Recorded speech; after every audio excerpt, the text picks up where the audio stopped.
नमस्कार साथियों, भारत से जुड़ी इंटरनेशनल खबरों की इस सीरीज में आपका एक बार फिर से स्वागत है।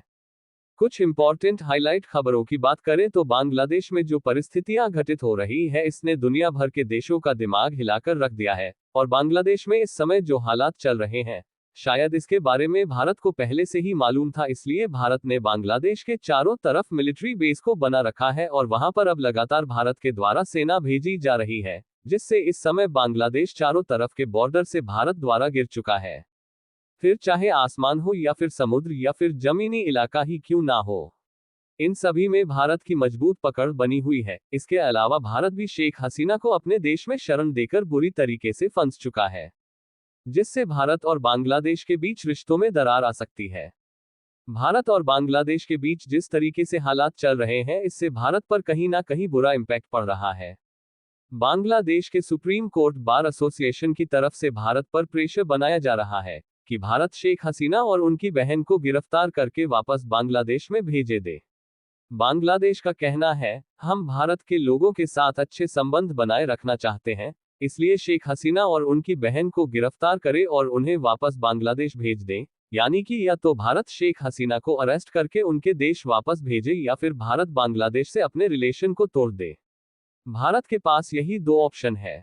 दरअसल इस समय देखा जाए तो भारत और बांग्लादेश के बीच 4096 किलोमीटर की जमीनी सीमा है, और हाल ही में जिस तरीके से जियोपॉलिटिक्स में मेजर चेंज देखने को मिल रहा है और शेख हसीना जी भारत में आकर शरण ले चुकी है, उससे बांग्लादेश के लोगों में भारत के प्रति गुस्सा देखने को मिल रहा है, क्योंकि शेख हसीना यूके, सऊदी अरब और अमेरिका से शरण मांगी कि उन्हें वहां पर रहने की जगह दें, लेकिन इन सभी देशों ने मना कर दिया। वैसे तो आपको ये जानकर हैरानी होगी कि भारत को ये बात पहले से ही शायद मालूम थी कि आने वाले समय में बांग्लादेश की परिस्थितियां बिगड़ सकती है, इसलिए भारत ने कई साल पहले ही बांग्लादेश के चारों तरफ मिलिट्री बेस बनाकर तैयार किए हुए है। यानी कि इस समय बांग्लादेश पाकिस्तान और चीन जैसे देशों के बहकावे में आकर भारत पर कोई भी एक्शन लेने की कोशिश करता है तो उसे काउंटर करने की तैयारी भारत ने पहले ही कर रखी है। इसमें कई सारी चुनौतियां हैं जिससे निपटने के लिए बिना मिलिट्री बेस के संभव नहीं है। आज इस रास्ते में कई बड़े जंगल, दलदली इलाके, नदियां और पहाड़ी इलाके हैं, लेकिन इसके बावजूद भी भारत की तरफ से बांग्लादेश की चारों सीमाओं पर मिलिट्री बेस के बड़े और इंपोर्टेंट इंफ्रास्ट्रक्चर को तैयार किया गया है। देखिए, अब बात कर लेते हैं कि भारत के कौन कौन से मिलिट्री बेस है जो बांग्लादेश के चारों तरफ मौजूद है और वह कहां पर है।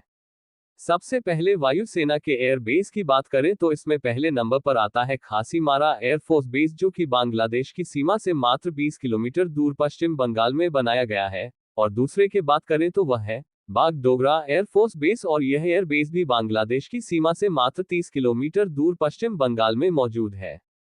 यदि भारतीय थल सेना के जमीनी बेस पर नजर डाली जाए तो लगभग 6 एयर बेस ऐसे हैं जहां से भारत की आर्मी बॉर्डर पर कड़ी सुरक्षा दे रही है, जिसमें से लगभग 4 मिलिट्री बेस ऐसे हैं जो कि पश्चिम बंगाल से 10, 20 और 30 किलोमीटर दूरी पर बनाए गए हैं, जबकि मिस्सा मारी और रांगिया नामक 2 आर्मी बेस ऐसे हैं जो कि भारत के असम में बनाए गए हैं, और यह बांग्लादेश की सीमा से मात्र 10 किलोमीटर दूरी पर है। और यदि नौसेना बेस को देखा जाए तो बांग्लादेश के आसपास लगभग 4 नौसैनिक बेस मौजूद है, जिनमें से पहला है आईएनएस नेताजी सुभाष, जो कि बांग्लादेश से लगभग 200 किलोमीटर दूरी पर भारत के कोलकाता में बनाया गया है, और दूसरा है आईएनएस पारादीप, जो कि लगभग 400 किलोमीटर दूरी पर है और यह भारत के उड़ीसा में मौजूद है।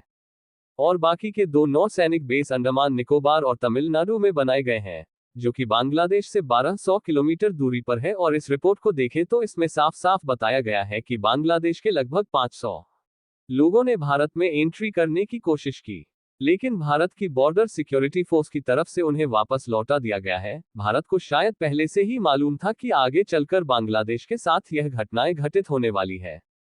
बाकी आपको क्या लगता है कि बांग्लादेश और भारत के बीच के संबंध दोबारा से ठीक होने वाले हैं या नहीं? अपनी राय कमेंट में जरूर बताएं। वीडियो को लाइक करके अपने मित्रों तक शेयर जरूर करें ताकि उन्हें भी जानकारी मिल सके। इसी तरह और भी नॉलेजेबल वीडियो देखने के लिए चैनल को सब्सक्राइब करके बेल आइकन को ऑल पर जरूर सेलेक्ट करें।